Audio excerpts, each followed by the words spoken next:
Gentlemen, I got to say thank you so much for making the time to speak with me, especially because being here in Toronto, you guys got things to do because there's like, I don't know, 2, 3, 4. There are ladies out there, fans of yours, who are waiting to meet you guys. They cannot wait to hear you. The fact, again, like I said, you're in Toronto on this beautiful hot summer day. You guys have brought the heat, you brought the talent, you brought the music, and we're going to hear about the story. So thank you for making the time to talk to me. Hey, of course. Thank you for having us. Thanks for having us. Yeah, I was going to say, like, how do you guys feel about being here and knowing that you got fans here in the, Great White North? I don't even know what. I want to move here. I love it here. Seriously, like no joke, Canada's I've asked amazing. Everyone I met here, what's the catch about Canada? And no one has one. Yeah, I wanna move here. Nice. Everyone's so nice. Well, that's just the way we are. But the thing is, though, we love groups like you guys, and it's been a while since we've had this. So that's why I'm really excited about this, and that's why I wanted to talk to you guys, because you guys have a great story. So let's get into it a little bit, because individually, you guys are super talented. How did you guys get together? Yeah, so basically we all started off as solo artists and We're kind of doing our own thing. Yeah. trying to make it on our own, and then we knew each other from that. We were all homies Yeah, before being in a group even. So So these three like toured together beforehand. Me and Daniel did some show together, and we were all hanging out in LA, jamming out, and it just was like, why don't we start a band? It just made sense. So. And usually when we have groups like this, it's usually somebody's brainchild. There's some old guy somewhere going, yeah, let's put these good-looking guys together. They sound good. We got to make sure that this one's clear. There were no old guys like me putting this together. You guys did this all yourself. Well, wait a minute. Wait.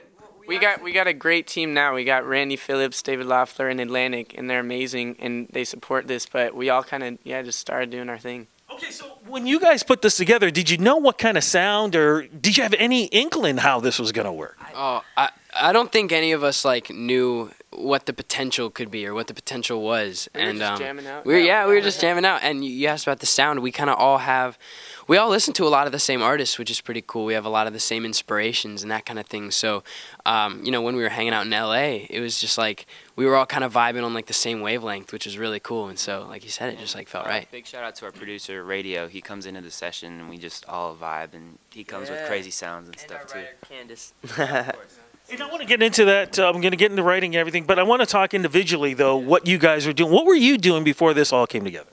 I was touring with these guys. Well, not all of these guys, but Corbin and Zach. I toured with them for about a year before this band, so it was good practice too. Like I got on stage. Yeah, we are all solo artists. We just get on, do our own thing, and then just get off, and yeah.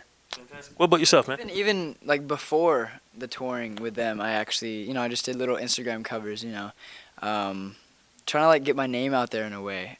Posted little covers, I'd have a little fan base, and then those fans would comment what covers they'd want me to do, and then I'd perform them. I'd do them live, 15-second covers, and then they'd spread through the internet, which was crazy. What's really sick is he was saying that little fan base he had, those day one fans before we were a group. They all kind of meshed together and created this crazy family, the Why Don't We family, and they're just amazing. Yeah, that's how it started, and it's just spread like wildfire, and the fans, it's just one big family. Well, before the family, though, what were you doing, though, man? Oh, I was doing live streaming stuff. I started on live streaming and then kind of got my name out there and started touring a little bit on my own, and then met these guys. And what about yourself, man? Honestly, a lot of the same thing. We were broadcasting on an app called YouNow. Yeah. And so I would live broadcast on there. I saw We you would on there. we would see each other, pop by each other's broadcasts, and I was just singing on there, and people started watching, and I was like, hey, that's pretty cool, and so I just kept doing it, and here we are. Last but not least, I was on American Idol. Yeah. I knew I saw you before. I didn't want to say anything, but I was like, yeah. How was that for you, man? What was the experience like? I was 15, and my dad had a free flight to San Fran. Was like, you want to audition? I didn't, know what to expect. Got 7th place and learned a ton. So I'm really thankful for them. You guys have an uphill battle because, of course, there are always people when they see bands like yourself, they're thinking, these guys can't sing and whatever else. What are the things that you had to do to show people that, hey, look, we're the real deal. We can do this. I'll show you right now. You want to show me now? Yeah. All right. How are you going to show me? We'll do some acapella. You want to do some acapella? Yeah, what should Alright. we do? We should do. Oh, we're all jamming the location right now, Khaled. Ooh. We should do that. Khalid. Well, Khalid, I'm come so on, sorry, Khalid. Well, it's All been right, yeah. Never mind. All right, gentlemen, anytime you're ready, you go for it. All right, ready? Send me your location. Let's focus on communicating. 'Cause I just need a time and place to come through. Send me your location. Let's vibe the vibrations. I just need the time and place to come through. Wow. If that ain't real, man, I don't know what is. Fantastic, guys. So when you were looking for now the veterans in the business to help you guys with this travel, and you kind of mentioned some names, how did that all come together? Who wants to talk about that? Oh, you just said yeah. So I'll say some words. So our manager David Loeffler, genius, brilliant man. Have you heard of the group EYC? hell yeah, I interviewed them here about 4 years ago.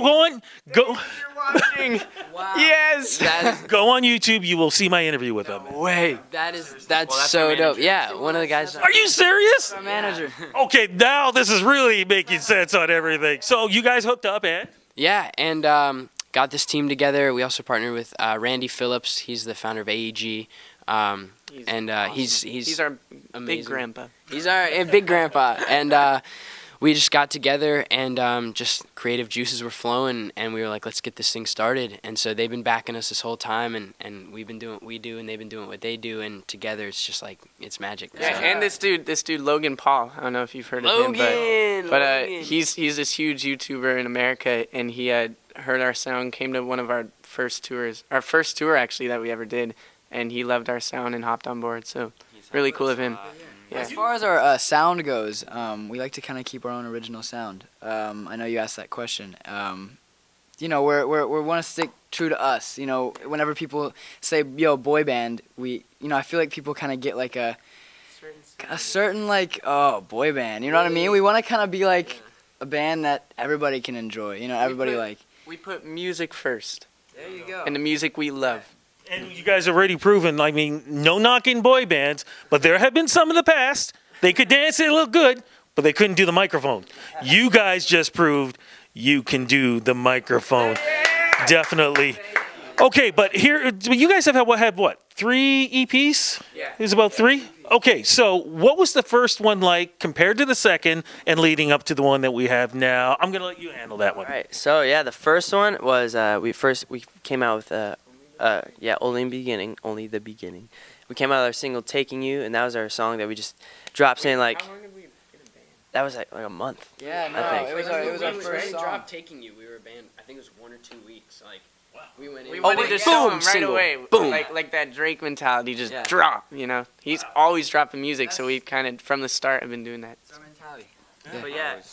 And that's where that started, and that was our EP. Yeah, like Daniel said, just drop it, and then from the second one, that was a little something different. But that was like the bridge we all say to the 30p.